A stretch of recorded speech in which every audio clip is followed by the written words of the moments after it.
시청자 여러분 안녕하십니까. JTBC의 새로운 시사 프로그램 썰전 라이브 시작하겠습니다. 오늘 썰전 패널들이 벌이는 썰전 라이브 코너에는 오늘 저렇게 두 분 나왔는데요. 민주당의 김영진 의원 그리고 국민의힘의 조혜진 의원이 오늘은 썰전을 벌이실 예정입니다. 그제 어제 계속 손을 흔들었는데 약간 식상해서 하트로 고맙습니다. 제가 사실 사전에 발을 굴러달라고 했는데 또 이렇게 하트로 두 있게. 분이서 네. 알겠습니다. 자, 오늘 의원님들의 부동산 문제 그리고 대선 후보들의 경선 시기 논란들 짚어보도록 하겠습니다. 이성대 기자, 이성대의 시사썰 뉴스 썰기. 오늘은 어떤 뉴스를 썰어볼 예정인가요? 네, 일단 제 이름은 빼주시고요. 예.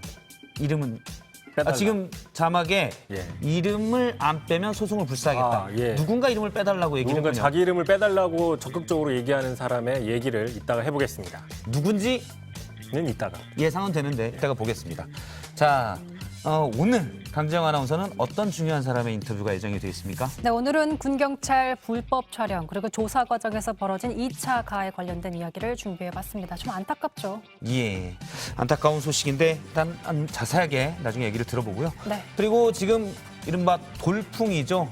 국민의힘 전당대회에서 돌풍을 일으키고 있는 이준석 후보의 인터뷰도 오늘 뒤에 준비가 돼 있습니다. 썰전 라이브 본격적으로 시작하겠습니다.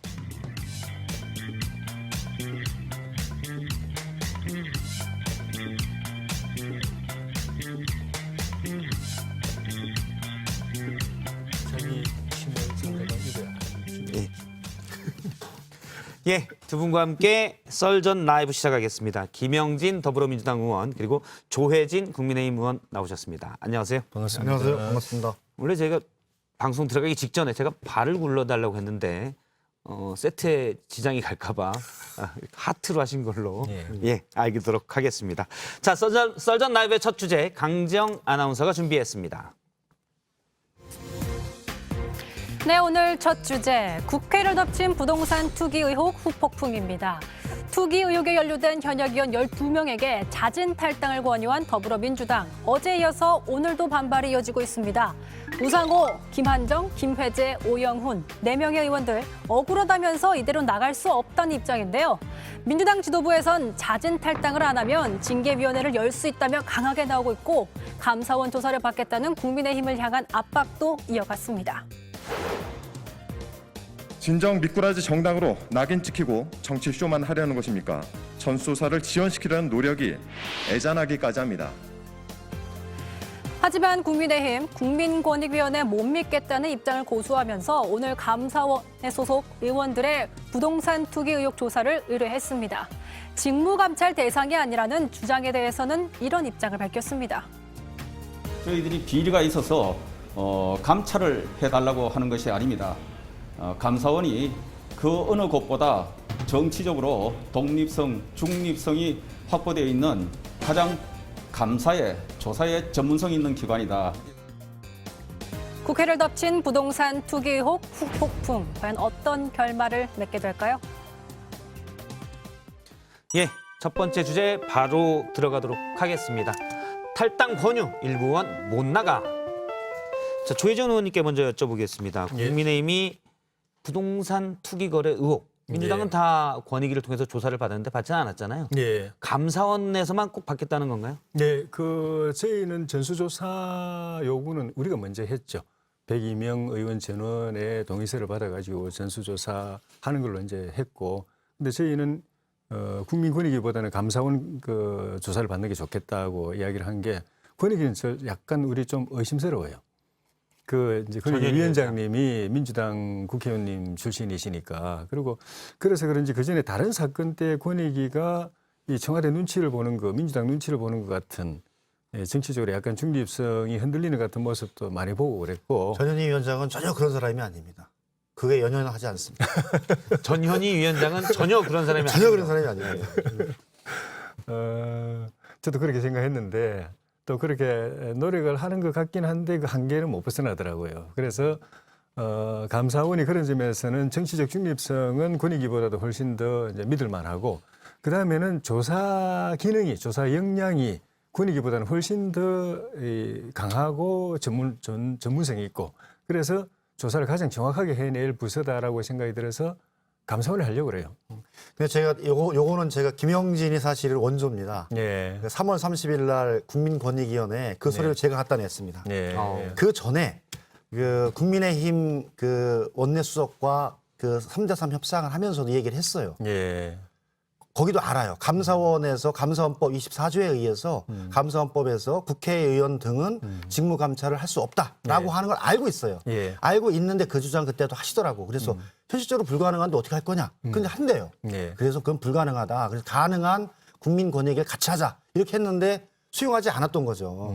그리고 제3의 기관은 그때는 없었어요. 예. 그러면 사실 저는 그런 거예요. 그럼 그때 그럼 감사원에 102명이 동의를 받았으니까 그때 바로 하셨어야죠. 2달이 지난 지금까지 안 하고 있다가 지금 하니까 한다. 이건 말이 안 맞다라고 보거든요. 혹시 최재형 감사원장을 국민의힘 대권 후보 생각해서 그러시는 거 아니에요? 그거는 이제 다른 문제니까 제가 이야기할 기회가 있을 것 같고 감사원법상으로 감찰 대상은 아닙니다. 감사원이 직무 감찰이 아니라고 예. 명확하게 써져 있죠. 예, 감사원이 하는 기능이 이제 아시는 것처럼 이제 예산 세입 제출 그 회계 검사하고 또 각 그 지정된 정부 기관의 직무 감찰하는 건데 거기에 이제 국회하고 법원은 이제 제외돼 있는데 국회와 헌법재판소. 예. 네. 저희가 감사원에 요청하는 거는 감찰이 아닙니다. 감찰해달라는 게 아니고 조사를 해달라는 겁니다. 그러니까 조사를 거기다 맡기는 겁니다. 조사 기능이 가장 그쪽이 전문화되어 있고 뛰어나고 가장 정확하게 조사할 수 있는 기관이기 때문에 그 조사를 해달라는 거지 감찰해달라는 게 그러니까 아닙니다. 우리 당 법사위원이 법사위가 감사원을 그 산하로 두고 네. 국정감사를 하잖아요. 네. 공식적으로 감사원이 국회의원에 관한 직무감찰이나 할 수 있느냐 물어봤을 때 공식적인 것에 의해서 네. 못한다라고 나왔고 네. 오늘도 감사원에서는 불가한 것을 요청하는 것은 적정하냐 그런 의견도 있는데 네. 어떻게 해결하시려고 그러세요? 그러니까 감찰이 아니라니까요. 감찰 요구하는 게 아니고 감사원이 갖고 있는 조사 기능을 좀 활용하자는 겁니다. 근데 현실적으로는 제가 보기에는 네. 감사원의 국회의원의 감사를 막는 것은 네. 삼권 분립에 의해서 네. 입법부가 가지고 있는 그 권한을 가지고 하기 때문에 감사원은 행정부의 직무와 예산에 관한 감찰을 하라고 삼권 분립에 의해서 딱 돼 있는데 이것은 대원칙과 헌법적인 사안들도 건드리는 저는 위헌 법률을 그 하자 이렇게 하는 거랑 비슷한 겁니다. 국회 권위를 대단히 침해하는 행위예요. 감사원에다가 우리 요구하는 건 사실관계를 조사해달라는 거예요. 확인해달라는 겁니다. 그런 적이 한 번도 없잖아요. 그러니까 국회의원의 행위에 대해서 예. 그것이 잘못됐을 때 검찰이나 경찰이나 그것을 고소고발해서 처리하든지 확인하지 예. 감사원에 저는 태어나서 이런 얘기 처음 들어봤어요. 문재인 정부 들어와서 처음 하는 건 너무 많아가지고요. 그거 제가 보기에도 너무 과한 말씀이신 것 같아요. 그렇게 해서라도 우리 당 의원들 가운데서 혹시 그런 이제 의혹을 받을 만한 일이 있는지 확인할 필요가 있습니다. 그래야 제가 보기에는 그래서 저는 떳떳하고. 현실적으로 국민권익위원회에서 네. 전현희 위원장이 민주당 출신이지만 네. 그 직무로부터 배제됐고 어떤 회의도 들어가지 않았고 제출할 때도 이건희 부위원장한테 제출을 했고 그를 통해서 2달 동안 다 조사했습니다. 네. 그다음에 금융 계좌도 다 동일받아서 하고 의심되는 것에 대해서는 소명하라고 해서 소명도 했고 저는 이런 과정을 같이 진행하는 게 맞다라고 봐서 뭐 오늘 내일 감사원에서 판단을 할 거예요. 모르겠어요. 최재형 감사원장께서 어떤 판단을 하실지 모르지만 저는 지금까지 보는 헌법이나 법률 그리고 감사원의 역할에 관해서 저는 아마 어려울 것이다. 그럼 좀 빨리 진행하는 게 국민들의 요구가 아닌가 그런 생각입니다. 감사원이 안 된다고 하면 이제 다른 방법을 연구해 봐야 되겠지만은 아직까지는 감사원의 조사가 가장 정확하다라고 믿는 건 변함이 없습니다. 그래서 만약에 감사원이 제가 한 말씀 드리면 이제 만약에 감사원에서 잘 안 된다, 예. 좀 난감하다라고 표한다면 예. 계속 그래도 해보자 국민의힘에서 계속 얘기하다가 이렇게 시간만 끌어질 수 있잖아요. 예. 그러다가 좀 지나면 대선 국면으로 넘어가면 그냥 관심에서 멀어질 수도 있고. 예. 근데 이제 어쨌든 중진이시니까 조혜진 네. 의원님이 우리가 예를 들어 뭐 7월까지는 다 이게 뭐 최소한 예. 감사나 조사에 들어가도록 하겠다 예. 이런 부분들을 말씀하실 수가 있습니까? 저희는 끌 생각 전혀 없습니다. 예. 제가 이번에 이제 최고위원 선거하고 있는데 최고위원이 들어가서 지도부가 되면은 그 부분 명확하게 할 겁니다. 저는 제가 끌어서 보기에는 저희한테 도움될 거 하나도 없어요. 지금 예. 저희들이 말씀드리는 거는 예. 사실은 3월 30일 날에 저희가 제출하면서 예. 그러면 각자가 하는 방식으로 한번 해보자 예. 해서 저희는 국민권익에 제출한 겁니다. 예. 왜냐하면 먼저 동의를 받았거든요. 예. 의원님도 아시지만 예. 102명에 대한 동의를 받았다고 그래서 예. 저희들도 그래요? 그럼 우리도 합시다. 해가지고 국민권익에 낸다고 해서 낸 거거든요. 예. 그럼 저는 만약에 정말 그 사실관계에 관해서 명확하게 할 필요성이 있었다 하면 저는 3월 말이나 4월 초나 해서 지금 정도는 결과가 나왔어야죠. 이제 지금부터 다시 시작하면 물리적으로 2달 정도 걸리지 않습니까? 저는 그 진정성에 대해서 과연 이게 시간 끌기인지 아니면 이걸 한번 좀 이 소나기를 피해서 건너가려고 하는 건지 전 명확해야 되고 제가 보기에는 의원님도 최고위원으로 입성하시니까 예. 진짜로요? 제가 되실 것 같아요. 그래서 책임지세요. 최고를 가셔서 제가 보기엔 빨리 결정을 해줘서 예. 저는 7월 말 이전에는 딱 결론을 냈고 예. 부동산 문제에 관한 사안들에 대해서는 국회는 예. 아주 말끔하고 깔끔하게 했다라는 그런 표시를 줬으면 좋겠어요. 네, 그렇게 하겠습니다. 끌지 않겠습니다. 일단 뭐 최고위원 입성하실 것 같다고 하니까 바로 약속을 끌지 해주셨습니다. 않을게요. 예. 예, 빨리 할게요. 알겠습니다. 근데 민주당 얘기를 잠깐 해보면 12명 의원에 대해서 지도부가 탈당 권유 조치를 내렸는데요. 나는 못한다. 내가 무슨 잘못이냐. 이런 목소리가 상당히 강합니다. 저희 스튜디오에 그런 목소리를 한번 들어보도록 하겠습니다. 김한정 의원 얘기를 잠깐 듣겠습니다. 제가 탈당할 이유를 설명을 안 해주고 일단 미안하지만 잠깐 나갔다가 들어라는 이런 당이 어디 있습니까? 그거는 제가 지금 정당 생활 30년인데 이런 경우는 제가 수용할 수가 없고요. 예, 일단 나갔다 둘어라 뭐 이런 뜻으로 김한정 의원은 해석을 하고 있는 것 같아요. 그리고 역시 농지법 위반으로 탈당 권유를 받았던 우상호 의원은 농사짓던 모습이 담긴 동영상을 공유를 하면서 농지법 위반이 아니다. 나 농사도 졌다라고 얘기를 하고 있습니다. 물론 제가 볼 때 과도하게 반발하는 분도 있고 억울한 분도 있을 것도 같은데 어떻습니까? 지금 김한정 의원 얘기만 듣고 보면 나갔다 들어오는 거다 그냥.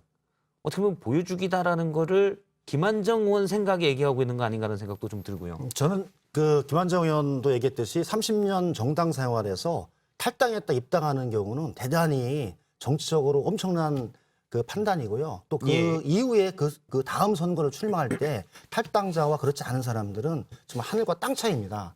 그래서 엄청나게 큰 정치적인 상황이기 때문에 저는 크게 보고 있고요. 이미 상처를 받았다. 엄청나게 상처를 받은 거죠, 실제적으로. 저는 그렇다고 봐요. 저도 저에게 저런 일이 있었다면 엄청난 이 고뇌와 아픔이 있는 거죠. 이제 그거를 송영길 대표는 알았던 거죠. 그렇지만 부동산 투기 관련한 사안에 대해서 정확하게 하겠다. 그리고 내로남불, 그다음에 특권으로서 보여지는 문제에 관해서 명확하게 선을 긋고 이후에 나가겠다라는 의지의 표현이었기 때문에 말 그대로 읍참마속으로 사실은 최고위원회 하면서 또 몇몇 분들은 울음까지 보이면서 그 상황들을 인정했다 이런 상황이거든요. 그래서 김한정 의원, 우상호 의원, 또 윤미향 의원 많은 분들이 얘기를 하는데 다양한 의견이 있지만 국민권익위원회 조사를 저는 존중하고 그에 따라서 조사를 받은 이후에 들어오는 게 당의 방침이기 때문에 진행할 수밖에 없다 그런 생각입니다. 저도 그 김한정 의원처럼 30년 정당 생활을 하다가 꿈에도 꾼 적이 없는 탈당을 하게 됐거든요. 제 예. 평생에 이 보수 정당에서 탈당한다는 건 진짜 상상도 못했는데 그렇죠. 나갈 때는 잠깐 나갔다가 돌아올게요 하고 했는데 돌아오기 힘들더라고요. 박근혜 저 시절에 예. 당시에 이제 공천 탈락돼가지고 공천 탈락돼서 그랬는데 탈당했었죠. 진짜 천신만고 끝에 돌아왔습니다. 그래서 내가 정말 이제 어렵습니다. 딱 들어오고 난 뒤에 제가 결심한 거는 다음에 다시 그런 일, 공천 탈락되는 일이 있으면은 정치를 그만두면 그만두지 탈당은 난 안 한다. 그 서러운 말도 못 하고요. 근데 이제 그게 이제 탈당 이번에 송영길 대표님 조치하신 그 이제 탈당 권유나 출당이 의미가 있으려면 그런 그 진짜 아무 대책 없이 그냥 광야로 나가는 거라야 되는데 지금 김한정 의원 말씀처럼 잠깐 나왔다 다시 들어와라 이렇게 되면은 이건 제가 볼 때 헐리우드 액션인 거예요. 그러니까 이 그 송 대표님이 말하자면 이제 회초리를 세게 휘두르긴 했는데 별로 아프지 않은 회초리 같기도 하고 이제 방맹이로 스윙을 크게 했는데 다친 사람이 별로 없는 것 같은 그런 느낌. 예를 들면 그 윤미향 의원이나 양희 의원님 같은 경우에는 그 의원직을 갖다가 지켜주려고 특별히 배려까지 하고 그러니까 이 액션에 비해서는 국민들의 저 감동이 좀 적겠다. 진짜 다시 그 의원 배지를 떨어질 각오까지도 그 벼랑 끝까지도 갈 수 있는 상황, 또 한번 나가면 다시는 못 돌아올 수도 있는 상황이라야 이게 이 징계라는 게 의미가 있지. 그런 느낌이 좀 들어요. 그렇죠. 네. 그러니까 제가 보기에는 의원님 말씀이 맞아요. 그러니까 네. 김한정 의원도 민주당 30년인데 탈당을 자기가 해야 되는 네. 이 길목에 있는 거죠. 그만큼 위중하게 보고 있는 겁니다. 당사자들도. 네. 그리고 탈당이라고 하는 조치가 사실은 말이 간단한 말이지 정치 인생에서는 가장 중요한 고비죠. 우상호 의원도 마찬가지죠. 벌써 25년, 30년 민주당이 있었는데 좀 청천벽력과 같은 조치가 있는 거예요. 그런데 그 문제, 그렇다고 하더라도 우리 당에서는 그 문제에 관해서는 깔끔하게 특수본의 조사를 통해서 다시 입당 여부에 대해서 판단하겠다고 했기 때문에 충분하게 조치를 했다라고 보고요. 아까 말씀드렸던 여러 가지 조항들이 약간 차이는 있었어요. 명의신탁, 농지법 위반 등등이 있어서 법의 위반 경중 여부가 보기에는 본인이 대단히 미세하고 이것으로 과연 탈당을 당 지도부가 할 수 있느냐라고 하는 그런 의문을 가지고 강력하게 지금 문제 제기를 하고 있는 상황입니다. 그래서 그 정도로 저희들은 심각하게 바라보고 있고 그에 따른 조치를 했다. 그렇게 봐서 이 절차대로 진행하는 게 저는 최소한 국민에 대한 약속이고 도리다. 그리고 저희가 3월 30일 날 국민권익위원회에 그 서류를 냈을 때 국민권익위원회의 조사 통보를 존중하겠다라고 말씀을 드렸기 때문에 그것을 지키는 차원이라고 보면 될 것 같습니다. 이재명 지사가 오늘 그런 얘기를 했습니다. 12명 탈당을 결단한 지도부의 경의를 표한다. 우리 김영진 의원이 자는 별로 말씀 안 하셔도 많은 언론 보도에서 이재명 지사의 최측근으로 보도되고 있기 때문에 예, 지금 크게 웃은 건 강한 긍정이십니다. 예. 해석은 다양합니다. 예, 사실 뭐 지난 대선 때부터 계속 옆에서 도와주셨고 했기 때문에 이 부분도 이제 일단 내로남불의 프레임을 벗어나야 된다라는 그런 절박함이 묻어 있다고 보면 되나요? 한마디로 이제 송영길 대표가 했던 결정이 사실은 여러 가지 우리 당 의원들이었기 때문에 정치를 같이 해왔고 같이 해왔던 이 동지들인데 이 동지들을 잘라내는 것은 대단히 어려운 일이거든요. 그런 부분에 관한 송영길 대표의 판단에 대해서 존중하고 그 이후의 과정에 대해서도 함께 하겠다. 그런 뜻으로 저는 썼다. 그렇게 보고 있습니다. 이것도 하나 여쭤볼게요. 이 부분은 좀 작은 일 같기도 한데 눈에 띄어서 또 어떤 걸 또 찾으셨나요? 윤미향 의원님의 배우자분께서 소셜미디어에 글을 올렸어요. 뭐 주택부금을 이 남편분의 동생분이 주택부금을 부어서 나중에 집도 한 채 장만해야 되지 않냐. 그래서 이제 원래 동생분 명의로 집을 살려다가 남편분 명의로 해놓은 건데 그 어머님의 집을 팔고 매각한 돈으로요. 그런데 일단 부동산 명의신탁 위반인 건 맞는 것 같은데 이게 왜 투기냐. 근데 이제 권익위에서 얘기한 건 차명 의혹이었거든요. 그러니까 원래 그 권익위에서 지적한 건 맞잖아요. 어떻게 보면 인정한 건데 이렇게 강하게 반발하니까 이게 뭐가 잘못됐나 이런 생각도 좀 들고요. 조혜진 의원 혹시 어떻게 보세요? 그 이제 차명도 명의신탁도 다 이제 불법인 것이니까 예. 그래서 이제 권익위가 지적을 했던 거고 그 전에 또 윤미향 의원이 또 그 위안부 할머니 그쪽 일과 관련해서도 이 재산 관계에 뭐 여러 가지 문제들이 많이 있었죠. 그래서 이번에 이 겹쳐가지고 더 그런 것 같은데 내용을 아주 상세하게 안 봐서 제가 모르겠지만은 하여튼 그 남편의 집을 여동생에게 신우이에게 예. 그 맡겼다가 차명으로 맡겼다가 또 다시 이제 어머니한테 맡겼을 수도 있고 또는 이제 신우이 것을 어머님이 이제 예. 집을 파시고 그러니까 제가 원래 알기로는 저 신우이 명의로 돼 있었는데 어머니가 그 집에 살고 있었다. 예, 예. 함양에 경남 함양에. 예, 맞습니다. 근데 그 집을 팔아가지고 남편 명의로 예, 했다가 했다가 또 지금 다시 또 바꿨죠. 어머니한테 또 이제 정리했다. 근데 이 과정에서 하여튼 어느 쪽이든 간에 차명이 이제 이루어졌을 가능성이 많고 여기에 대해서는 법적으로 문제가 있죠. 예. 말씀하셨듯이 어머니 명의로 돼 있다가 예. 여동생으로 갔다가 예. 남편으로 온 거죠. 예. 명확하게 제가 보기엔 명의신탁이에요. 그리고 부동산 실명제법 위반입니다. 예. 그 명확한 거예요. 예. 그것을 저는 부인해서는 안 된다고 보고요. 그 속에서 저간의 사정에서 어머님이 보이스피싱이라든지 사기에 노출된 위험이 있고 한 상황에서 그것을 어떻게 처리하느냐를 가지고 자기 집안 내에서 여동생과 자기가 했던 그런 과정에 있어서는 그 속에 부동산 투기적인 요소가 있냐 없냐를 얘기했던 것 같은데 그 부동산 명의신탁과 그건 명확하다고 봅니다. 예. 그건 인정을 해야 될 것 예, 같아요. 인정은 왜냐하면 했는데 너무 급격하게 부동산 실명제법은 부동산을 소유하는 사람의 이름으로 부동산 등기를 하라고 한 거고 그걸 위반하게 되면 처벌을 받게끔 돼 있기 때문에 그건 예. 명확한 사실입니다. 그런데 그것이 부동산 투기냐 아니냐는 그건 이제 조사를 통해서 확인하면 되는 건 사항이었던 것 같아요. 그거를 혼동했지 않았나 해서 사실관계를 분명히 할 필요 있는 것 같아요. 근데 흡수인 것도 있지만 사실관계 해명도 그동안에 그 위안부 할머님들 일과 관련해서 거기까지 진전해 가는 거는 아니 그러니까 안 맞는 내용이에요. 그 관련해서 그 당시에 많은 의혹에 대해서 임양 의원께서 해명을 하셨는데 상당 부분 다 거짓 해명으로 밝혀졌거든요. 그러니까 의원님 더 그거는 문제가 오늘 되는 것 주제가 같아요. 아니고 그건 네. 재판의 진행 중이니까 한번 지켜보고 요 사실은 제가 명확히 말씀드렸기 때문에 그렇게 보시고 나머지 수사를 통해서 확인하죠. 예. 나중에 또 재판 결과가 나오면 그때 또 한번 다뤄보도록 하겠습니다. 제가 이제 수요일로 잡아서 다뤄보도록 하겠습니다. 알겠습니다. 두 번째 주제 보도록 하겠습니다. 오늘 이재명 지사 자신의 SNS에 건전한 비판과 논쟁은 언제든 환영한다 이런 글을 올렸습니다. 갑자기 왜 이런 말을 올렸나 봤더니 자신이 내놓은 기본소득을 향한 비판 수위를 높였던 여권 대선 주자들 비판에 남긴 말이었던 겁니다. 바로 이분들에게 말이죠. 이낙연 전 대표와 정세균 전 총리, 기본소득을 넘어서 대선 경선 일정을 연기하자는 의견을 나란히 내고 이번엔 개헌 카드까지 같이 꺼내들었습니다. 이재명 지사도 발걸음이 빨라지는 건지 다음 주쯤엔 문재인 대통령과 가까운 김경수 지사와의 만남을 예고했습니다. 본격화되는 대선 주자들의 신경전, 민주당의 대선 열차도 출발을 위한 불때기가 시작된 걸까요? 예, 두 번째 주제는 정세균, 이낙연, 개헌.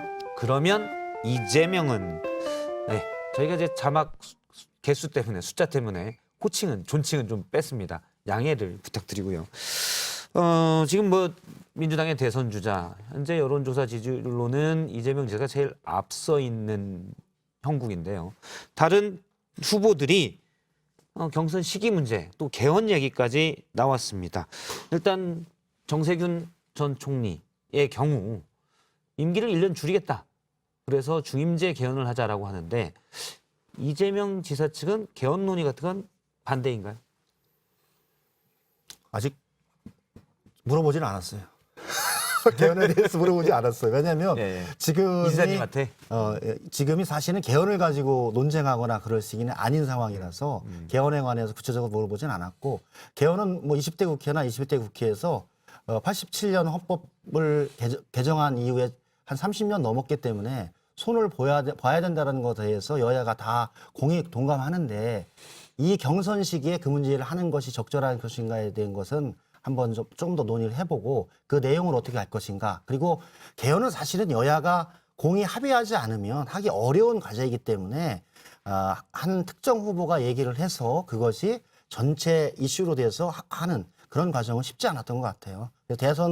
대선을 앞두고 여러 얘기들이 많이 있었는데 현실적으로 선거를 앞둔 1년 이내에 개헌 얘기를 해서 진행했던 예는 87년 이후로 없었던 것 같아요. 그래서 조금 더 정갈하게 내용을 정리하고 여야가 한다든지 아니면 국회의장 직속으로 하는 곳 속에서 연구를 한다든지 그런 게 필요하지 않을까 그런 생각입니다. 개헌은 한마디로 우리 전체 우리나라의 체제를 바꾸고 새로 나가는 하나의 이 얼개를 만드는 거기 때문에 신중하게 접근하고 같이 준비해야 되는 과제다 그렇게 보고 있습니다. 근데 그 말씀이 맞은데 문제는 청와대가 이 국민에서도 계속 개헌의 의지를 가지고 움직이고 있다는 게 문제예요. 여당 안에서도 아마 그런 움직임이 있을 것 같고 우리 야당에도 일부분 그런 이제 타진을 해 들어오는 상황이거든요. 그러니까 이 개헌이 그 청와대 입장에서 볼 때는 뭐 국가의 틀을 새로 만드는 측면도 있지만은 정치적으로 보면은 이 민주당 내 경선 구도를 좀 이렇게 바꿔놓으려는 의도도 있는 것 같고 본선 우리 당하고 맞붙을 본선의 이 구도도 또 흔들어 놓으려는 의도도 있는 것 같아요. 그래가지고 제가 볼 때는 당 내에서는 이제 관전자 입장에서 볼 때는 이제 이낙연 정세균 후보 입장에서는 앞서가는 이재명 지사를 그 대세론으로 굳혀지기 전에 이걸 꺾어놔야 되는데 이제 청와대가 이제 든든한 이제 그 백그라운드가 되는 거죠. 청와대가 개헌을 원하고 있고 그리고 그분들 판단에는 이재명 지사는 개헌이든 경선 연기든 이거는 원치 않는다고 판단하니까 개헌론으로 청와대하고까지 이제 연합해가지고 이재명 지사를 포위하는 그런 구도를 짜는 것 아닌가 그런 생각이 들어요. 그런 시도나 그런 그 상황은 한 번도 없었습니다. 예. 네, 청와대가 이 대선 국면에서 네. 개헌의 이슈를 가지고 얘기한다든지 특정 후보와 얘기를 해서 한다든지 그런 얘기는 전혀 없고요.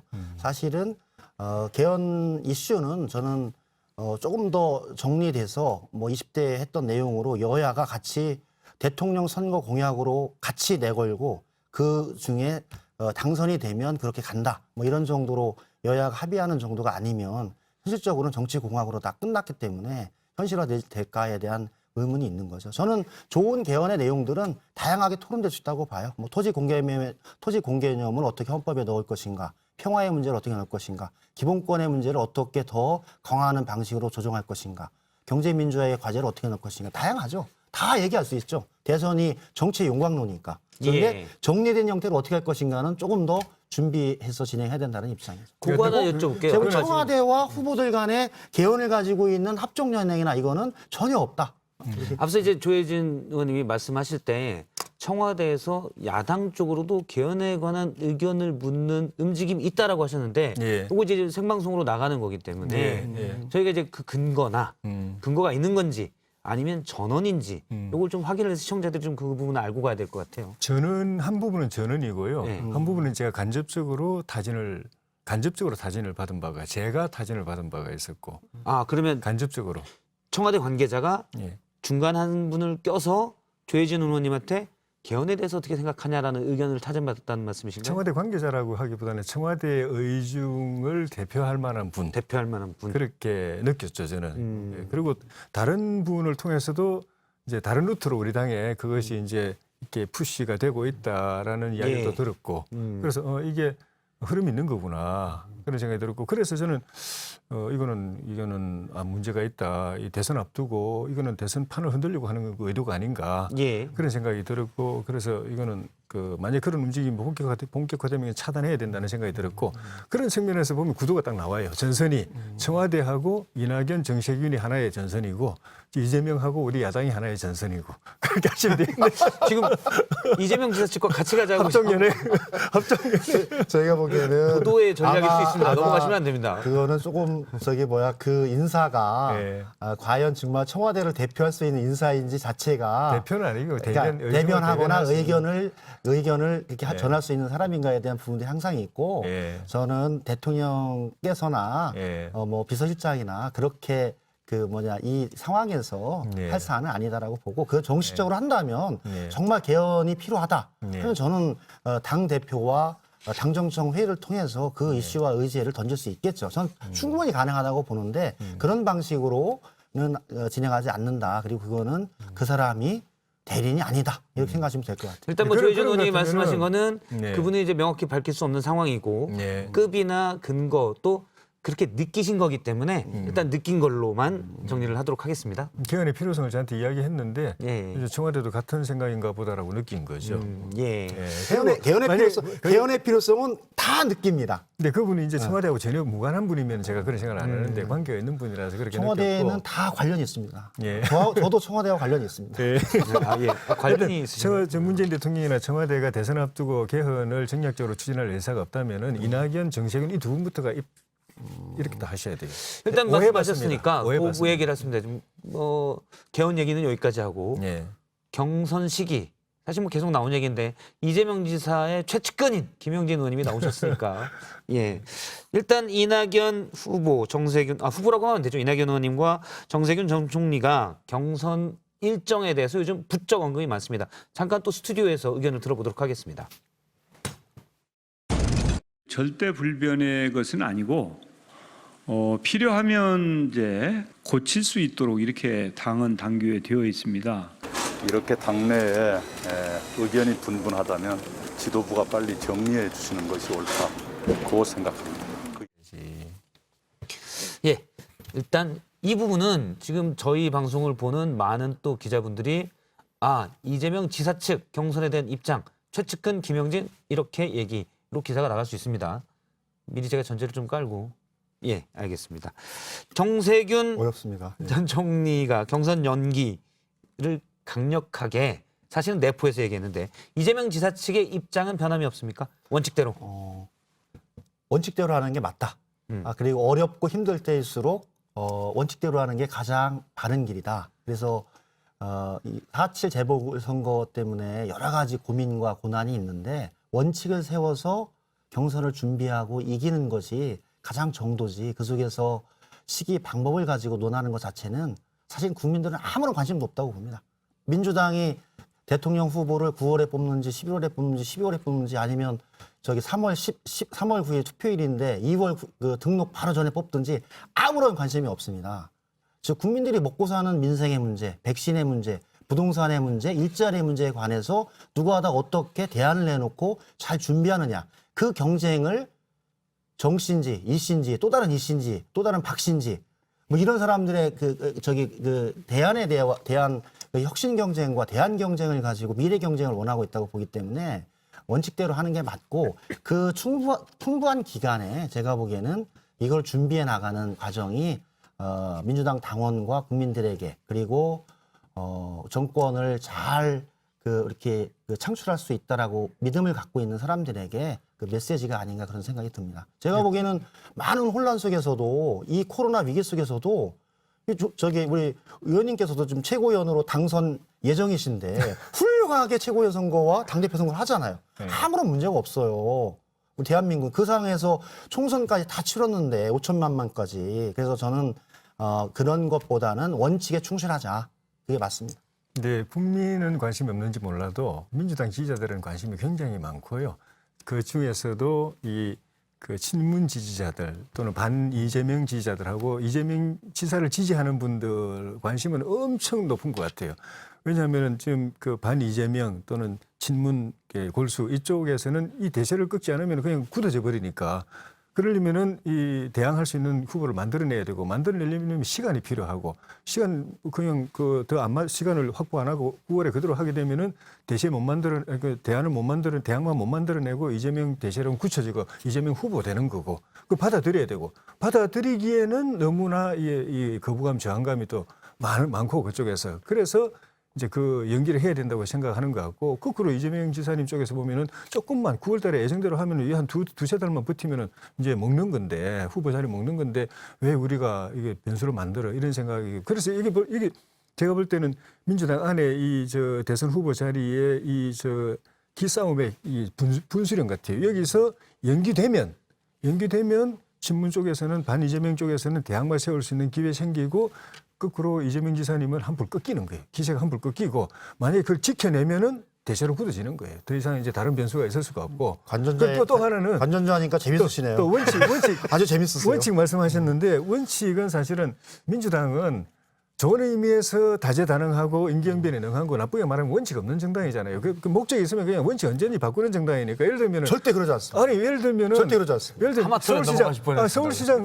서울시장 부산시장 선거 당헌 단기에 분명히 문재인 대통령 당대표 하실 때 그 자기 책임 있으면 후보 안 된다고 해놓고 바꾸고 가면서까지 후보 내잖아요. 그래서 반성해서 그렇게 해서 반성했기 때문에 그걸 계속 반복적으로 하게 되면 국민이 바라보는 신뢰의 문제가 있기 때문에 저희들은 원칙대로 하는 게 맞다. 그런 지적도 받아들입니다. 지금 당원 단계를 지켜서 180일 전에 후보를 선출해야 된다. 제가 보기엔 이 문제는 제가 장담하는데 최고위원님 되셔서 2달 후에 겪으실 겁니다. 뭘 경선 문제에 관해서 언제 할지. 그 저희는 예정대로 합니다. 그러니까요. 지금 120일 전이죠. 저희들도 작년 전당대회 때 전당대회 때도 당원당규 분과위원회에서 이 문제가 심각하게 논의가 됐습니다. 예정대로 하는데 여지는 있어요. 밖에서 들어오시는 분들이 들어올 때 시간이 필요하다면 그 정도 여지는 좀 그러니까요. 그러니까 바뀐다니까요. 저희들도 작년 8월 30일 전당대회 때 이 문제가 똑같이 얘기가 됐어요. 6개월 전까지 할 거냐 4개월 전까지 할 거냐. 그런데 그 시기에 이걸 바꿀 거냐 말 거냐를 가지고 논의했는데 그래도 원칙을 지키자. 6개월 전에 결정하자. 그래서 대신 당대표님이 이낙연 대표님이세요. 그래서 그거에 맞춰서 1년 전에 3월 9일 날 사퇴를 했어요. 그래서 이 당원 당규는 작년 9월 1일부터 적용이 돼서 지켜지고 있는 당원 당규입니다.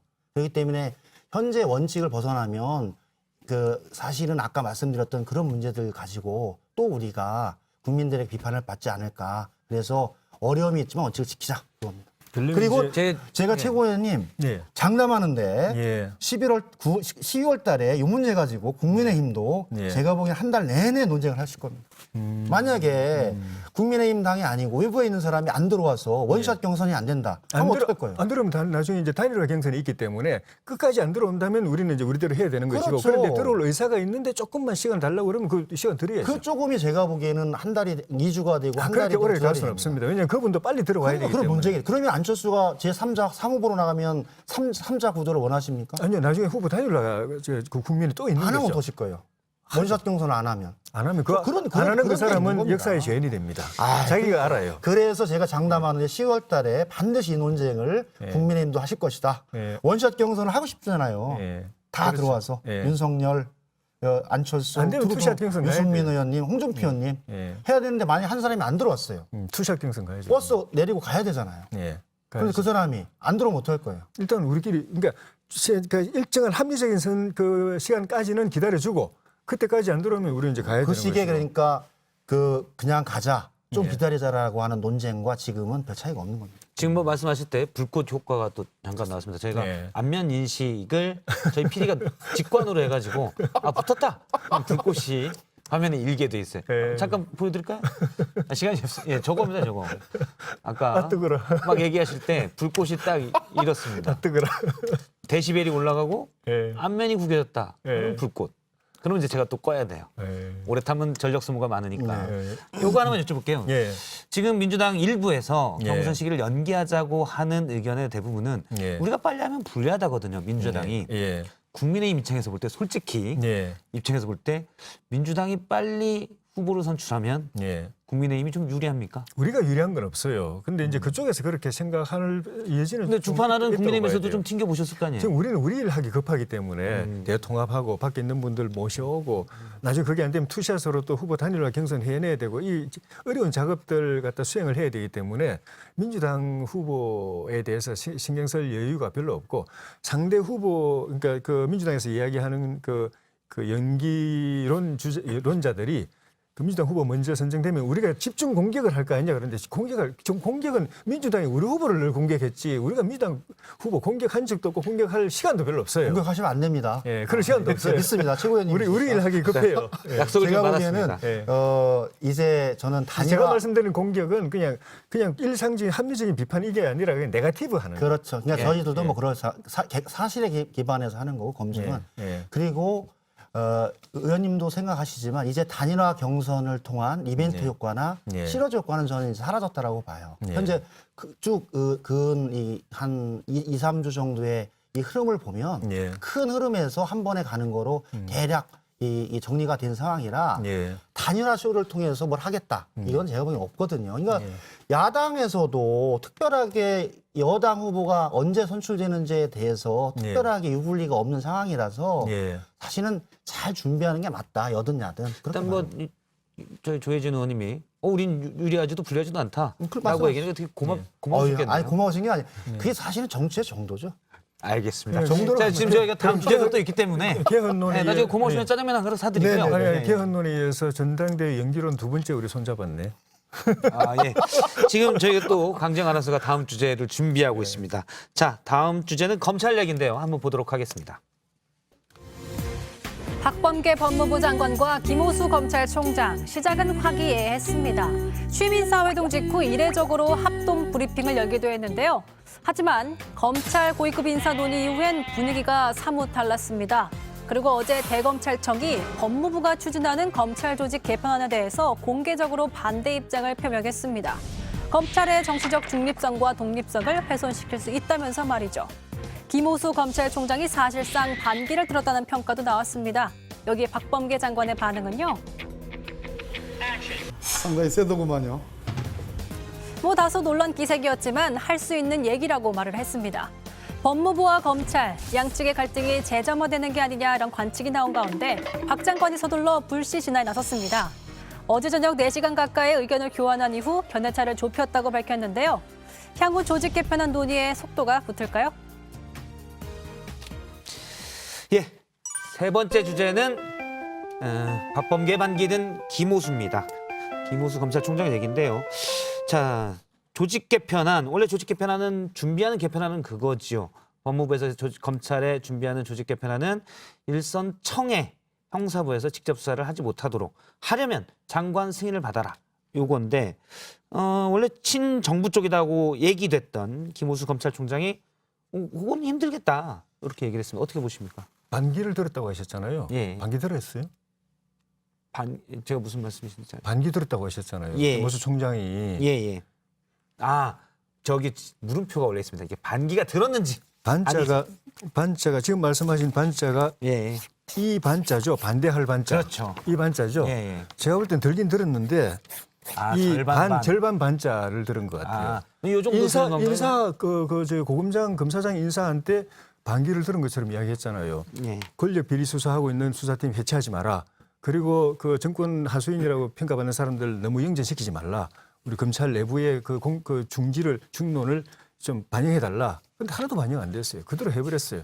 그런데도 아무 말을 안 해요. 그냥 나는 뭐 일단 의견 제시했잖아. 이걸로 끝나버렸어요. 직제 개편도 또 그렇게 반대하는데 아마 저기 박범계 장관, 이거는 박범계 장관 인사 안도 그렇고 직제 안도 그렇고 박범계 장관 개인 아니고 청와대 아닐 거예요. 민정 아니고 그 중에서는 이광철 비서관이 아마 이게 많이 그랬을 거예요. 그대로 밀어붙이려고 할 텐데 이 반기냐, 이 반기는 반기는 헐리우드 액션이에요, 그냥. 예. 반기는 진짜로 이게 이 반기라고 하면은 이 반기냐 아니냐는 뭘 보면 안 하느냐 하면은 김호수 총장이 총장직을 거느냐 안 거느냐.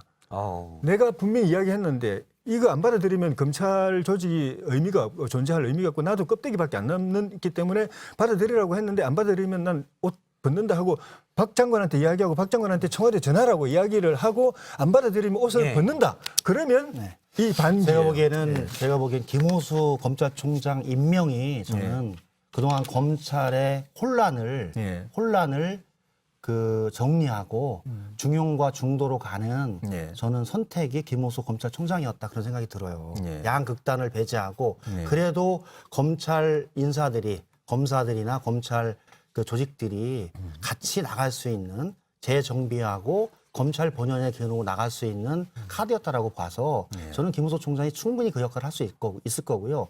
인사 부분은 보시는 평가 부분도 있을 건데 여러 가지 그동안의 현상에 대한 부분들을 판단하고 진행을 했고 직제 개편안도 저는 충분하게 현재 6대 범죄 관련해서는 검사의 직접 수사를 했던 부분들이 원칙이 있고 또 그에 대해서도 대통령께서 말씀을 하셨고 검찰, 경찰, 공수처 간의 권력기관 간의 견제와 균형을 통해서 인권을 보호하면서도 반부패 수사 역량을 절대 떨어뜨리지 말라고 하는 원칙이 있었습니다. 그것을 잘 유념하면서 박범계 장관과 김호수 총장이 잘 조정해서 마무리할 수 있다고 보고요. 이제 저는 검찰을 가지고 싸우지 않았으면 좋겠어요. 사실은. 검찰은 검찰의 일을 좀 조용히 했으면 좋겠어요. 검찰이 살아있어야 싸우고 말고 했는데 이렇게 하면 검찰은 제가 보기엔 충분한 수사 역량과 내용을 가지고 할 수 있다. 조직 개편안이 오늘 나중에 어떻게 되는지 일단 박범계 장관은 오늘 격차를 좀 좁혔다고 했으니까 그렇죠. 어떻게 되는지 좀 지켜볼 필요가 있을 것 장관편으로 같습니다. 좁힌 것 같아요. 자, 시간이 좀 다 돼서요. 제가 보니까 두 분이 찐 완전히 이 썰전 패널의 찐. 다른 조에도 제가 그렇게 얘기할 예정이긴 하지만 찐찐인 것 같습니다. 너무 즐거운. 찐찐. 주먹 대 주먹. 이게 속도가 중요한 것 같습니다. 너무 세게 나오면 안 되고요. 점잖게 갔어요. 알겠습니다. 오늘 두 분 말씀 여기까지 듣겠습니다. 고맙습니다. 고맙습니다. 네. 세상이 왜 이래 왜 이렇게 힘들어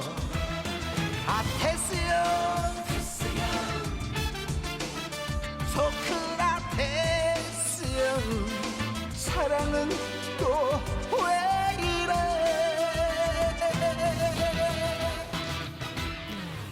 네, 뉴스에 대한 시민들의 목소리를 들어보는 테스형 시간입니다. 이용구 전 법무부 차관이 지난해 변호사 시절 택시기사를 폭행한 사건이 있었습니다. 그런데 경찰이 이 전 차관이 충분히 처벌을 받아야 하는 사건인데도 합의를 하면 괜찮은 사건으로 처리를 해서 그냥 넘어갈 뻔했습니다.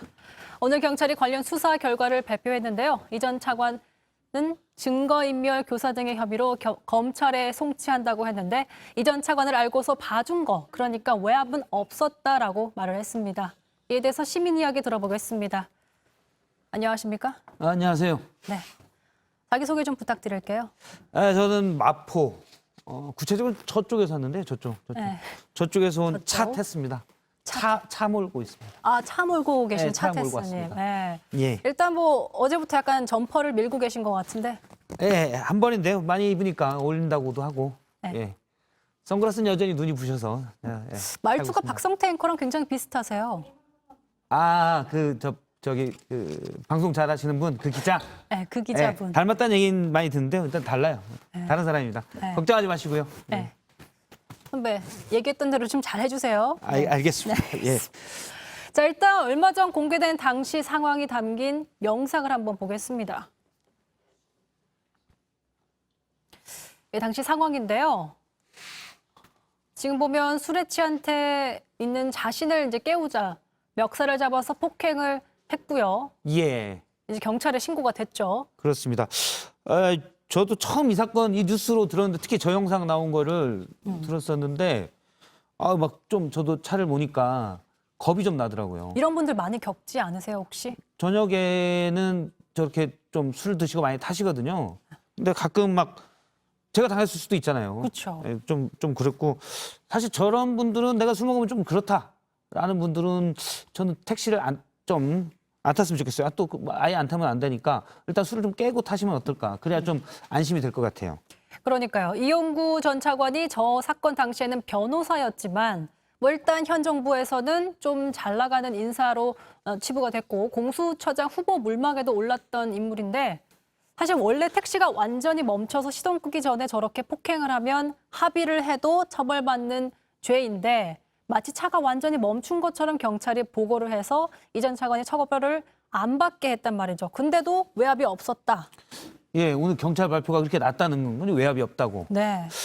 저 사실 그게 좀 더 문제가 아닌가. 뭐 이런 생각이 좀 들어요. 왜 외압을 그냥 조용히 처리해.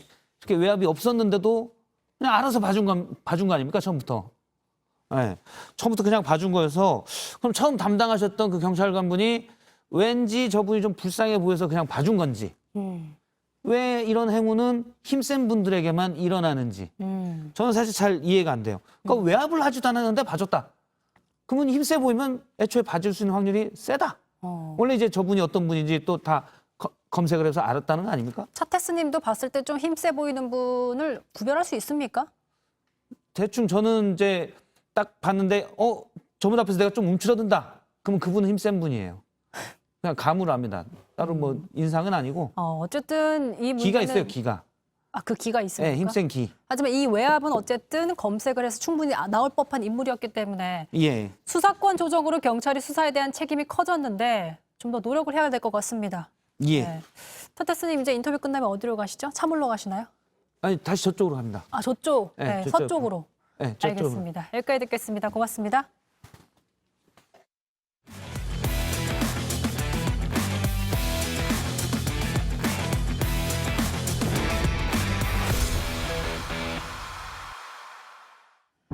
이 시각 주요 뉴스 알아보겠습니다. 택배 노동자들이 오늘부터 무기한 전면 파업에 돌입했습니다. 조합원의 92.3%가 파업 찬반 투표에 찬성함에 따라 총파업이 가결됐습니다. 노조는 택배사들을 상대로 과로사 방지 대책을 이행하라고 촉구했습니다. 정부가 여행안전권역, 일명 트래블 버블을 추진하겠다고 밝혔습니다. 오는 7월이면 백신 접종 완료자의 해외 단체 여행이 가능해질 전망인데요. 여행 대상 후보 국가로는 태국, 싱가포르, 대만, 괌, 사이판 등이 거론되고 있습니다. 오늘 오후 광주 동구 학동에서 철거 중이던 건물이 무너졌습니다. 도로 위로 잔해가 쏟아져 시내버스와 차량이 매몰됐습니다. 이 사고로 인명피해가 발생해 소방당국이 구조 작업을 진행 중입니다. 경찰은 작업이 끝나는 대로 사고 경위를 조사할 계획입니다.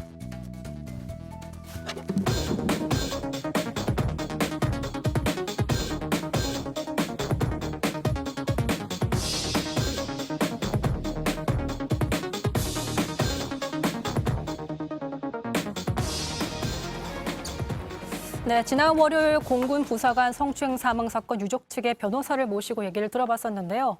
그런데 안타깝게도 군사경찰 소속 가사의 불법 촬영 사건도 논란이 되고 있습니다. 거기다가 조사하는 과정에서 2차 가해까지 있었다는 정황들이 나왔습니다. 김영란 군인권센터 사무국장 모시고 얘기 들어보겠습니다. 안녕하세요. 예, 안녕하십니까? 먼저 이 사건부터 좀 짚어보겠습니다. 군인권센터에서 최초로 폭로를 하셨습니다. 군 경찰 하사의 불법 촬영.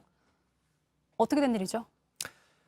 군인권센터의 이제 부설 기관으로 성폭력 상담소가 있습니다. 이 성폭력 상담소에 이제 제보가 들어왔던 사건인데요.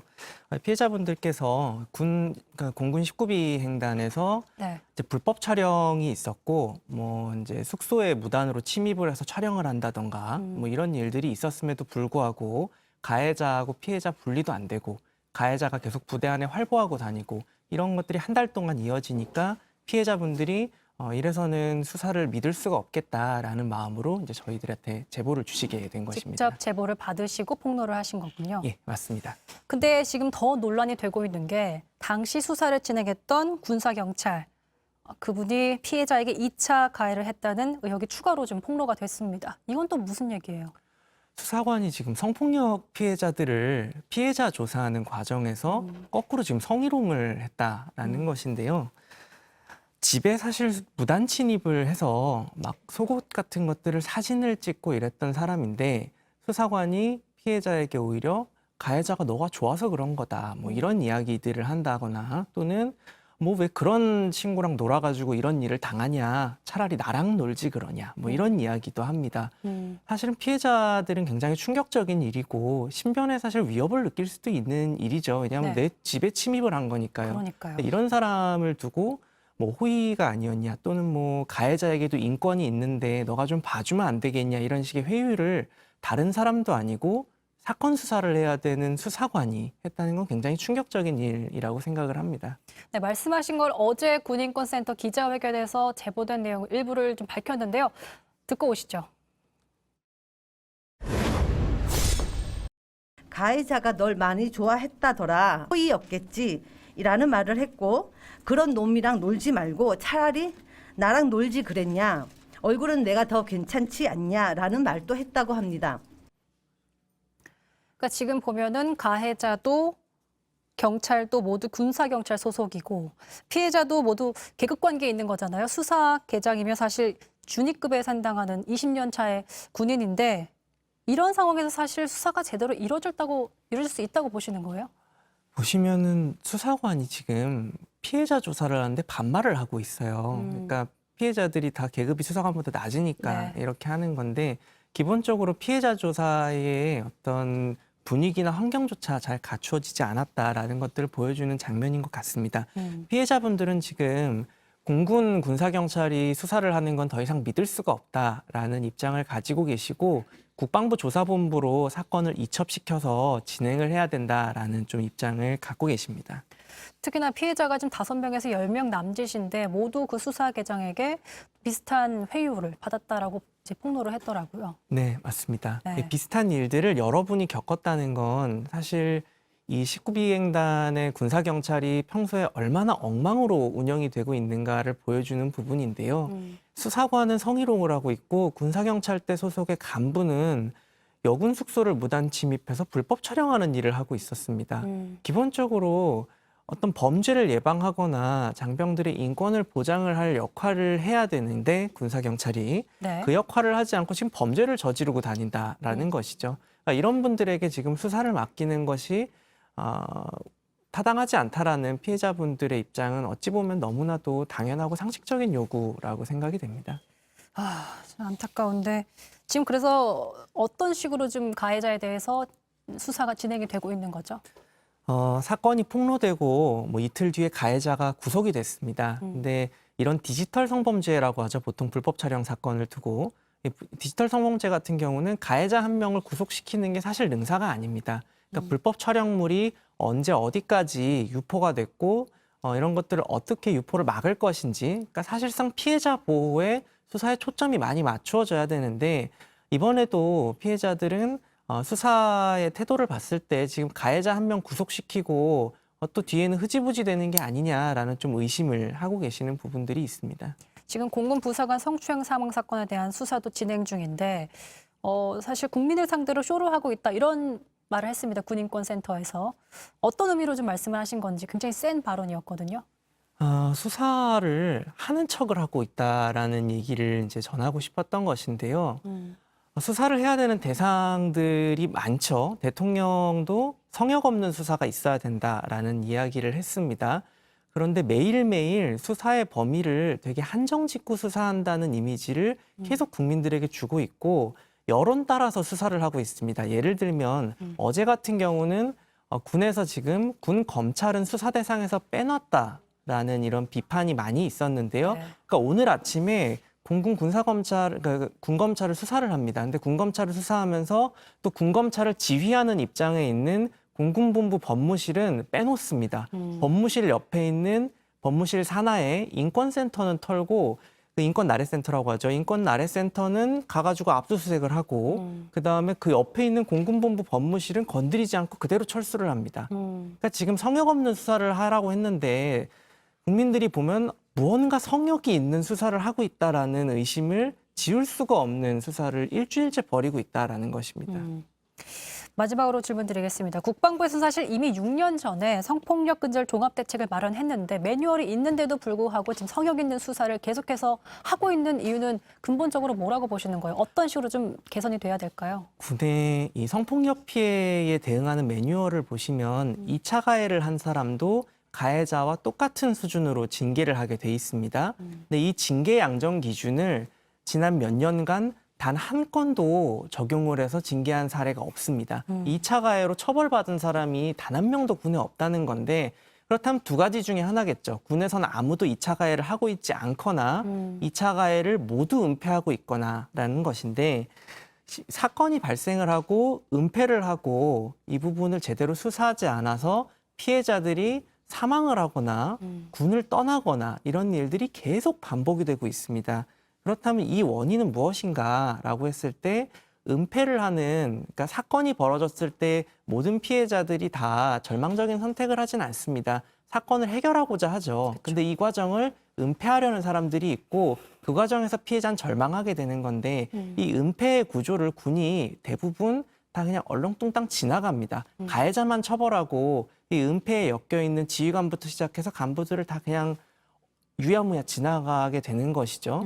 이번 사건이야말로 이렇게 국민적 관심이 많이 모였을 때 이 죽음의 고리를 끊어야 된다라는 것입니다. 어떤 구조로 군에서 사건을 은폐하는지를 국민 앞에 낱낱이 다 밝히고 이 사람들에게 다 책임을 물어야 되는 것이고 이 역할은 국회에서도 해줘야 되는 것이죠. 지금 수사에만 맡겨놓을 것이 아니라 국회에서도 청문회 등의 방법을 통해서 이 사건의 진상을 처음부터 끝까지 다 낱낱이 밝히는 과정이 꼭 있어야 된다라는 말씀을 좀 드리고 싶습니다. 네, 죽음의 꼬리를 끊어야 된다 이 말 참 와닿네요.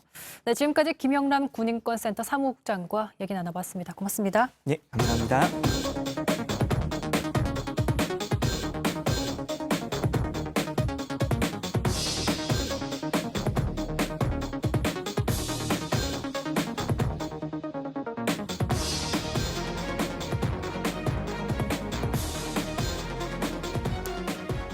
네, 이성대 기자와 함께하는 뉴스 썰기 오늘 바로 뉴스 썰어보도록 하겠습니다. 이성대 기자, 첫 번째 썰 뉴스는 어떤 겁니까? 네, 바로 한번 보고 시작하겠습니다. 예. 두 번 다시 그 입에 내 이름 담지 마라. 응? 네, 뉴스 썰기라서 한번 조폭들이 등장하는 써는 영화를 한번 써봤습니다. 홍준표 전 대표 얘기입니다. 이름 빼기 좋은 날씨네. 이런 거네요. 예. 그 어제부터 그 여론조사 문제점을 지금 집중 제기를 하고 있는데 홍준표 전 대표가 방금 보신 것처럼 이름을 좀 빼달라 이야기를 했습니다. 여론조사에서 내 이름을 빼라 이렇게 얘기를 했는데요. 이게 모든 여론조사가 아니라 특정 회사 밝혔습니다. 공개적으로 갤럽 조사에서만 빼달라고 한 겁니다. 모든 여론조사에서 빼달라고 한다면 그거는 나는 대선에 관심 없습니다가 될 수 있을 텐데 그건 아니고 갤럽 것만 빼달라. 갤럽에 무슨 불만이 있던 건가요? 그러니까 유독 갤럽에서만 자기에 대한 지지율이 낮게 나온다는 겁니다. 자, 홍 전 대표 입장에서 좀 간단히 설명을 좀 보면서 드리면 자, 왼쪽에 있는 게 리얼미터고 오른쪽에 있는 게 갤럽의 최근 지지율 조사인데요. 다른 후보 같은 경우에는 보시면 큰 차이가 없는데 그 편차가 2배, 3배 이상 벌어지지 않는데 유독 홍 전 대표 입장에서 보면은 편차가 4배 이상 벌어지고 있다. 4.6%에서 1%로 낮게 나오니 그러니 이게 갤럽이 상당히 주관이 낀 거 아니냐라고 지금 비판하고 있는데 자, 경쟁사였죠. 리얼미터 측에 한번 물어봤어요. 그랬더니 지금 갤럽이 조사하는 거는 주관식 스타일이고 좀 조사 방식이 다르기 때문에 결과도 다를 수밖에 없다. 홍 전 대표의 그 문제 제기는 상당히 근거가 희박하다라고 이야기를 하고 있습니다. 주관식이란 건 그런 거죠. 리얼미터는 객관식. 그러니까 1번 누구, 2번 누구 이런 건데 그다음 고르는 건데 주관식은 그냥 면접 조사에서 누가 제일 낫습니까? 라고 직접 물어보는 거죠. 아무래도 그렇게 물어보다 보니까 좀 유력 주자들 또 지지층이 탄탄한 그런 유력 주자들 중심으로 좀 대답이 많이 나오는 게 갤럽의 특징인데 어쨌든 그 경쟁사인 리얼미터 측에서도 홍 전 대표의 주장이 좀 근거가 없다라고 반박을 하고 있습니다. 예, 갤럽은 사실 오랫동안 주관식의 처방식만을 고수를 해왔는데 다른 후보들은 크게 문제 삼지 않는 것 같은데 홍준표 전 지사, 홍준표 의원이 주로 이제 자주 문제를 삼는 것 같아요. 지난번에 이제 이준석 후보가 깜짝 사의를 했었는데 그것도 좀 영향이 있었나요? 그렇습니다. 말씀하신 것처럼 사실 과거부터 지속적으로 갤럽 조사에 대해서 좀 불만을 제기해왔는데요. 잠깐 발언 한번 듣고 가시죠. 집권하면 여론조사 기관 한두 군데 이번에 장난하는 게 있습니다. 근데 반드시 내가 없애버리겠습니다. 집권을 못해서 없애지는 못하게 됐죠. 근데 어쨌든 당시에도 갤럽에 대해서 상당히 불만을 공개적으로 드러냈는데 자 이번에 의혹 제기한 거는 말씀하신 것처럼 이준석 후보가 대선 후보 4등에 올라가는 하필 그 타이밍에 지금 문제 제기를 해서 혹시 그런 의혹이 나오는데 직접 물어봤습니다. 그랬더니 홍준표 전 대표 의원실 측에서는 아니, 나이 자격도 안 되는 후보를 넣어서 의도적으로 우리를 좀 깎아내리려는 의도가 있는 게 아니냐라고 상당히 좀 불쾌해하는 태도였습니다. 예, 일단 뭐 대선 주자로 누가 이제 대통령 후보로 좋냐라고 질문을 하지만 일단 현행 헌법상은 안 되긴 하죠. 만 40세 이상만 피선거권이 있으니까요. 그래서 그 갤럽에 좀 물어봤어요. 그랬더니 갤럽 조사에서는 대선 후보, 차기 대선 후보를 묻는 게 아니라 차기 지도자를 묻기 때문에 큰 그 문제는 없다라고 좀 이야기를 하고 있고요. 어쨌든 홍 전 대표가 요구하더라도 조사에서 나오면 그거를 뺄 수는 없다라는 입장인데 지금 말하는 것처럼 소송을 불사하겠다고 하면 앞으로 갤럽 측에서 이름을 뺄 수도 있다. 뭐 이런 얘기가 업계에서 나오고 있습니다. 아, 알겠습니다. 혹시 소송을 하게 되면 결과를 봐야 되겠군요. 다음 뉴스 썰기 어떤 겁니까? 네, 다음 두 번째 썰 주제입니다. 한번 보시죠. 분명히 마지막이라고 했죠. 아무것도 달라진 건 없어. 계획대로 프로젝트는 계속 진행된다. 예, 달라진 건 없는 윤석열 전 검찰총장 얘기입니다. 윤석열 전 총장이 정말 사실은 검찰총장직을 그만두고 정치권에서 관심을 가진 뒤에 처음으로 공개석상에 나타나서 얘기도 했죠. 그렇습니다. 그래서 오늘 관심이 상당히 컸는데 잠깐 그 오늘 장면 좀 보면서 이야기를 좀 이어가 보겠습니다. 자, 보시는 것처럼 오늘 그 지지자들이 좀 연호를 하고 있죠. 아, 예. 대통령 윤석열이라고 지지자들 연호를 하고 있고요. 보시면 저 뒤에 저 빨간 우산들이 있습니다. 아, 그러네요. 이른바 윤석열 팬클럽 열지대에서 만들었습니다. 아, 열지대인가요, 팬클럽이? 열지대. 공정 상인데 이제 상식이겠죠? 예. 그러니까 윤석열 굿즈를 특별히 맞춘 건데요, 오늘을 위해서. 예. 자, 지지자들이 이렇게 얘기를 하니까 좀 자제를 해라 이런 얘기도 했고요. 지금 보신 것처럼 송영길 대표, 그다음에 오세훈 시장도 좀 만났습니다. 또 당연히 취재 경쟁도 열띠게 벌어졌습니다. 기자들이 저렇게 많이 있었는데 어떤 얘기를 전했습니까? 일단 좀 애매한 말을 했는데요. 먼저 들어보시죠. 뭐 우리 국민 여러분들의 또 뭐 기대 내지는 또 뭐 염려 이런 거 제가 다 경청하고 다 알고 있습니다. 여러분이 좀 지켜봐 주시기를 부탁드리겠습니다. 이게 지금 사실상 정치적으로 해석될 발언 이게 전부인데요. 지켜봐달라 이겁니다. 자, 그러다 보니까 좀 입은 열었는데 말은 하지 않은 셈이 된 겁니다. 아, 그렇군요. 사실 기자들이 또 오랫동안 지켜봤습니다. 이렇게 물어볼 기회가 없었지. 지켜보기는 오랫동안 봤어요. 국민의힘 입당 여부에 대해서도 뭔가 언급이 좀 있었습니까? 일단 국민의당 입당 여부에 대해서는 오늘 처음으로 나타났기 때문에 앞으로 내가 가는 길을 좀 잘 봐라라는 식으로 얘기를 했는데 특히 그 장모 의혹 등에 대해서도 아예 언급을 하지 않았습니다. 지금 뭐 비대면 정치하고 있다. 저희도 한번 뉴스에서 썰었었죠. 또 전원을 하고 있다. 이런 식의 어떤 비판들이 나오니 일단 공식 일정에 등장한 게 아니냐라는 해석들이 있습니다. 여전히 국민적인 그 관심을 묶어두면서 그 현안에 대해서는 입장을 밝히지 않는 전략을 쓰고 있다는 분석이 나오는데 사실상 오늘 미리 사전에 공지를 했던 공식적인 일정이라면 최소한 국민의힘 입당 여부에 대해서는 뭔가 언급을 하지 않았을 거냐라는 얘기가 나왔었는데 아무 얘기가 없었죠. 전 그게 힘들다면은 언제까지는 입장을 밝히겠다. 뭐이 정도의 입장도 내놓지 못한 거는 좀 책임 정치 측면에서는 문제가 있는 거 아니냐 이런 지적도 지금 정치권에서 나옵니다. 알겠습니다. 오늘 이성대 기자의 뉴스 설계 여기까지 듣겠습니다. 고맙습니다. 난 이제 지쳤어요 땡벌 기다리다 지쳤어요 땡벌 혼자서는 이 밤이 너무너무 추워요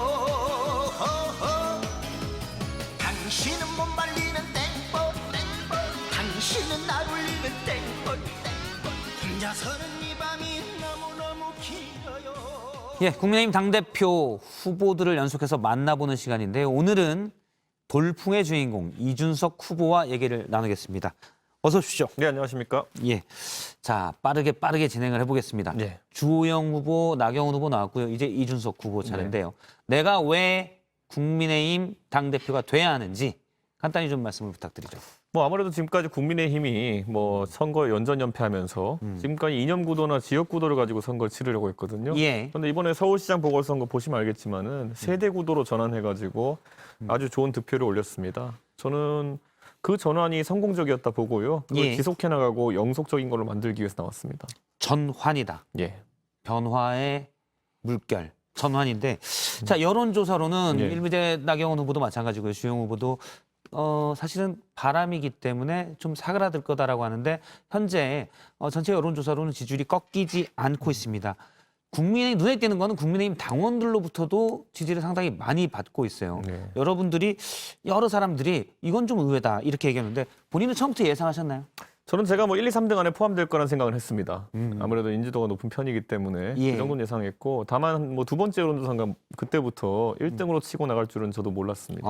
예. 근데 뭐 이렇게 보시면 될 것 같아요. 당심, 민심, 괴리 같은 거는 예. 말 그대로 저희가 선거 때마다 나오는 그냥 희망사항의 연장선에 있는 것이고요. 예. 뭐 샤이 보수, 샤이 진보 이런 말씀하시는 분들이 선거에서 이기는 거 본 적 없거든요. 그러니까 당심과 민심이 괴리되어 있을 것이다라는 그런 좀 또다시 표현을 쓰지만 망상에 가까운 것들은 예. 제 생각에는 기대하면 안 된다. 그건 당원들에게도 예의가 아니다 이런 생각을 좀 합니다.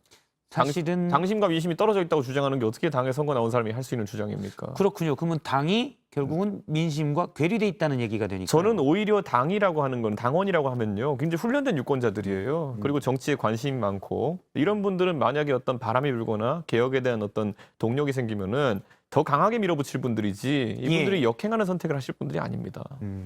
알겠습니다. 다음 질문은 최근 이슈가 됐던 거를 제가 좀 여쭤보려고 하는데 준비물이 잠깐 있습니다. 좀 모양이 좀 그런데 비단 주머니는 아니고요. 복주머니를 또 예, 비단 주머니는 아니고 화학 섬유인데요. 예. 메이드 인 중국. 예. 중국입니다. 비단은 아니고. 예. 일단 세 개의 주머니를 예. 했습니다. 이건 뭐 순서대로 원래 위급 중요한 것부터 예, 예. 단계별로 하는 거잖아요. 예. 제가 하나씩 드리도록 하겠습니다. 예. 열어보시면 질문이 있습니다. 예.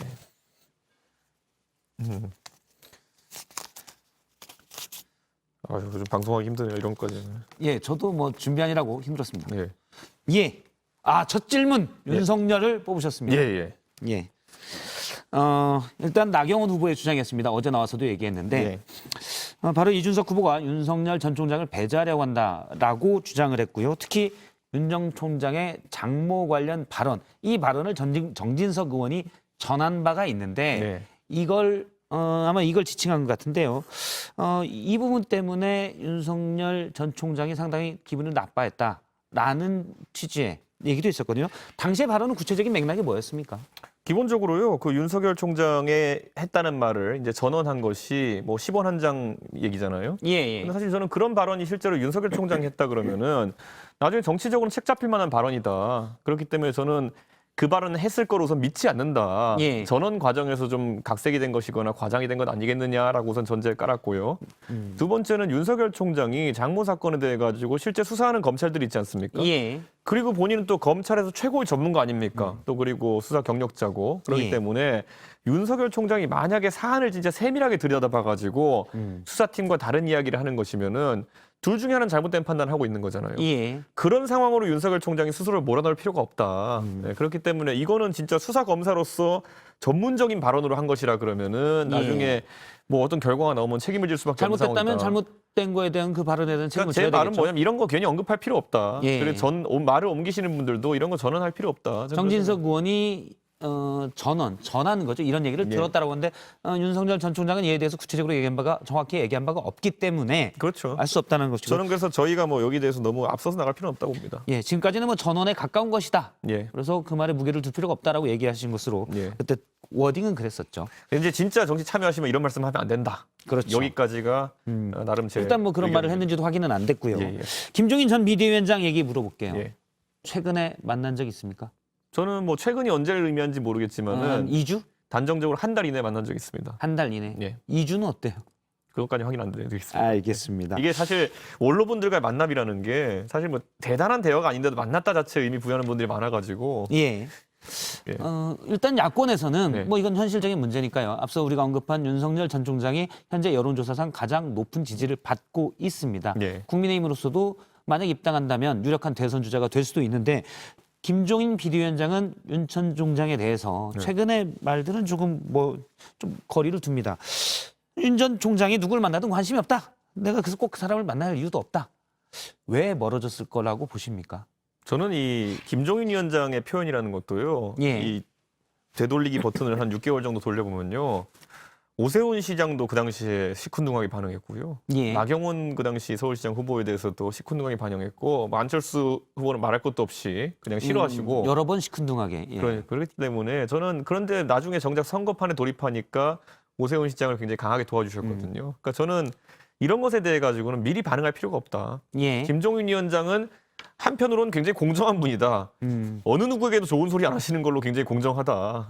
일단 일부 야권에서는 이번 보궐선거도 사실 김종인 전 비대위원장이 이끌면서 승리했다는 분석도 많고요. 덕분에 킹메이커라는 호칭도 얻었습니다. 근데 그런 분이 야권의 유력 대선 주자에게 계속 거리를 두는 모습을 보이니까 혹시 정말 뭐가 있는 것 아니냐라는 생각인데 지금 이준석 후보의 얘기는 그런 게 아니라 원래 김종인 전 비대위원장이 원래 그렇게 말씀하신다라는 건가요? 실제로 공개된 이야기를 보면요. 김종인 위원장이 처음에 이번에 서울시장 선거 전에 안철수 대표를 만났을 때는 당신 입당해서 선거 치러라.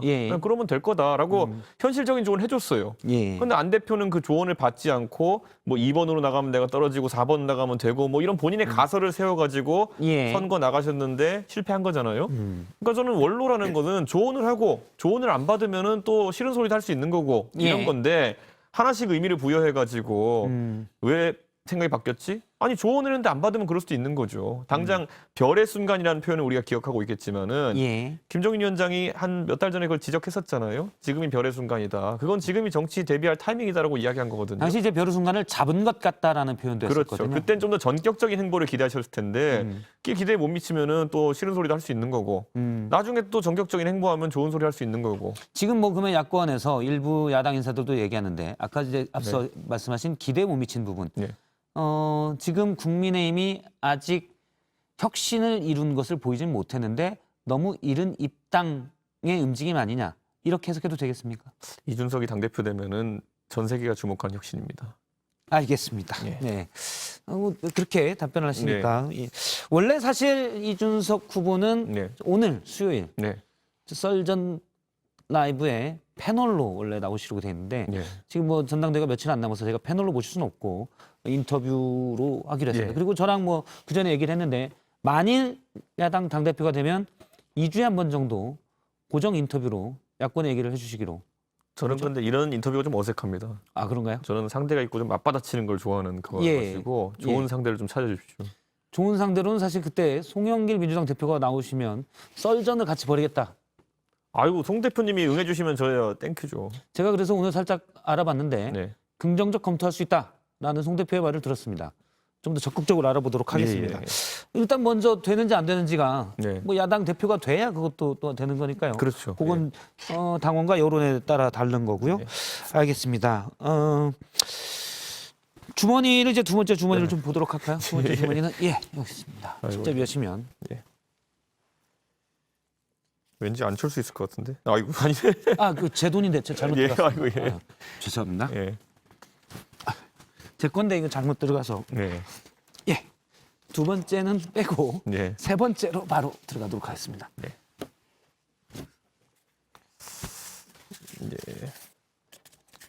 저기 여기 AD분은 10,000원 좀 챙겨주세요. 세 번째는 제가 챙기도록 하겠습니다. 세 번째는 진중권 전 교수입니다. 어제 진중권 전 교수가 이 자리에서 인터뷰를 했는데 진 전 교수가 이준석 전 위원장이 변화의 바람을 몰고 오는 것은 확실하다. 하지만 그 변화 뒤에 무엇이 올 것인가가 문제다라고 했습니다. 일단 이것부터 여쭤볼게요. 이준석에게 진중권이란? 지금까지는 선대위원장이었고요. 예. 혹시 제가 만약 당대표가 된다면은 악마의 대변인 역할을 해주실 거라 믿습니다. 그러면 계속 레드팀 역할로서 악마의 대변인이 좀 더 그러니까 이게 혹시 모르는 시청자분이 악마의 대변인이라는 게 악마라는 뜻이 아니고요. 예, 그렇죠. 그러니까 사실 일부러라도 좀 부정적인 관점에서 제가 하는 행보들을 계속 지적해 주시고 또 조언해 주시는 역할.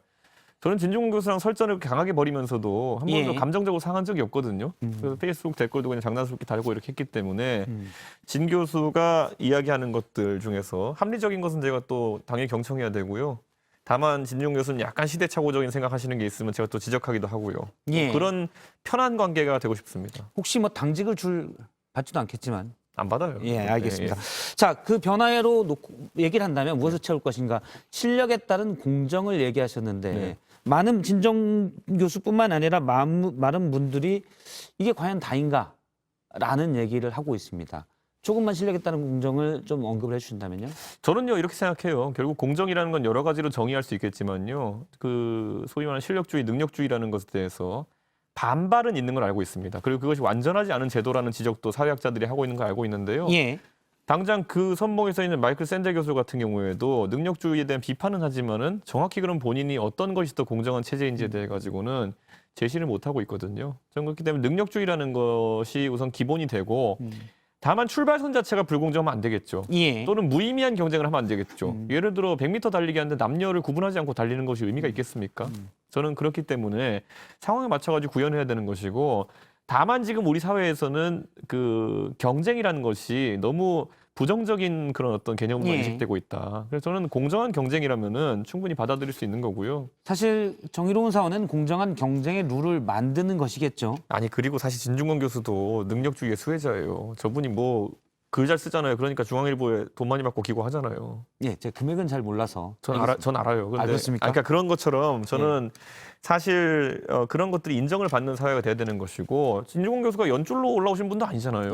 논객으로서 활발한 활동을 하고 뭐 인정받고 이런 거잖아요. 그 사회적 약자에 대한 대책도 어떤 인터뷰에서 얘기를 하신 걸 봤는데 문제는 이제 사회적 약자가 특정의 소수가 아니라 전반적으로 이제 산업의 변화, 4차 산업이나 여러 가지 문제가 있겠죠. 큰 변화의 흐름 속에서 약자 자체가 많아지고 있는, 그러니까 경쟁에서 무엇을 딸 수 있는 그 선까지도 못 올라간 사람이 많아지고 있는 문제도 있거든요. 여기에 대한 대책도 혹시 그래서 제가 대전에서 이제 연설할 때 교육의 기회의 공정성에 대해서 언급 많이 했고요. 애초에 제가 박근혜 대통령한테 발탁될 때 내가 교육봉사단체를 성공적으로 운영한 것 때문에 발탁됐기 때문에 이 부분은 관심이 많고요. 그래서 공교육이 사실상 우리나라에서는 무너져가고 있는데 이걸 그냥 구호로서 저희가 공교육 살리자 할 것이 아니라 적극적인 조치들을 해야 됩니다. 미국 같은 데도 보면은 그 부시 행정부 때부터 NCLB라고 해가지고 낙오방지법이라든지 아니면 오바마 정부의 ESSA라 해가지고 모든 학생의 성공법이라든지 이런 이름을 가진 법들이 입안되어가지고 뭐 공교육을 활성화시키기 위한 노력들이 있거든요. 지금 교육은 이제 본인이 하셨던 분야니까 다른 분야도 사회 전반에 대해서 그러면 약자에 대한 예를 들어 복지도 될 수 있고요. 그런 부분들에 대해서 신경을 많이 쓰고 있는데 왜냐하면 지금 실력만 강조한 것이 많이 부각돼 있기 때문에 그렇지 않다는 지적이 많거든요. 저는 이렇게 생각해요. 시험 과목이 예를 들어 경제적인 어떤 그 계급 격차나 아니면은 출신에 따라서 애초에 따라갈 수 없는 그런 격차를 가지고 있는 시험 과목이라면은 예를 들어서 논문이 예를 들어서 판단의 잣대가 된다든지 표창장이 판단의 잣대가 된다든지 뭐 이런 것들이 사회에서 강하게 비판받았었잖아요. 저는 그렇기 때문에 그런 것들을 배제하고 또 차별을 없애는 과정에는 당연히 전 누구보다 관심이 있는 거죠. 알겠습니다. 시간이 다 돼서 여기까지 듣도록 하겠습니다. 일단 뭐 야당 당대표가 되더라도 인터뷰는 고정적으로 나오시기로. 우선은 약속드리겠습니다. 알겠습니다. 이준석 후보와의 얘기는 여기까지 나눴습니다. 고맙습니다. 이번엔 라이브.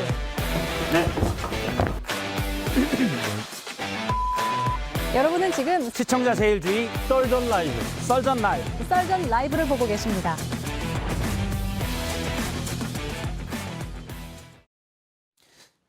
네, 지금 시각이 7시 25분 지났습니다. 뉴스룸이 이제 약 4분여 뒤에 방송이 되는데요.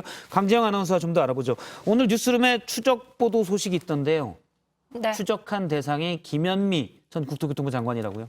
맞습니다. 김현미 전 장관에 대한 농지법 위반 정황과 명의신탁 의혹이 불거졌습니다. 뉴스룸에서 김 전 장관의 부동산 의혹들을 파헤쳐본다고 합니다. 역시 부동산 투기 의혹, 많은 서민들이 제일 분노하는 부분 아닙니까? 관련된 다른 소식도 있죠.